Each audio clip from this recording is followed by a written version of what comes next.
Aang Ramadoni, warga Kalidoni, Palembang harus menjalani perawatan di rumah sakit usai dianiaya rekannya. Peristiwa itu terjadi di salah satu perusahaan di Ogan Komering Ilir pada 19 Desember 2025 lalu. Bermula saat keduanya tengah istirahat, pelaku mempersoalkan hal pribadi yang membuat korban marah dan meninggalkan pelaku. Malam harinya pelaku yang tidak senang menantang korban melalui pesan WhatsApp sebelum akhirnya pelaku mendatangi korban dengan membawa senjata tajam. Pelaku kemudian menusuk korban dan memukulnya hingga korban tak berdaya akibat luka serius. Usai menganiaya korban, pelaku melarikan diri dari mes.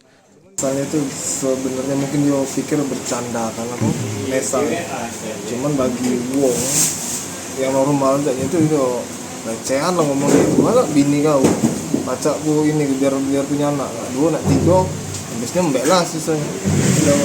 Habis itu kan langsung ngomong ke kan, kalau tidak ada usah lagi aku ngomong itu, kurang ajar aku ngomong itu kan omongan itu tuh, pecah ke kepala kau, diam habis itu tuh, setelah sampai mes baru dia nantang. Nantangnya lewat langsung apa ya? Lewat chat. Langsung kita temui nggak? Langsung kita ditemui ya. Kita ngalami luka di mana nggak? Itu di lengan, di ini sama di bagian perut ini sama punggung. Total luka tusuknya berapa? 6. Nah kita tangan kosong. Sedangkan dia pakai pisau kan. Keluarga korban lalu melaporkan peristiwa itu ke polisi. Reski Oktora, Moklas Diferensial, Kompas TV, Palembang, Sumatera Selatan.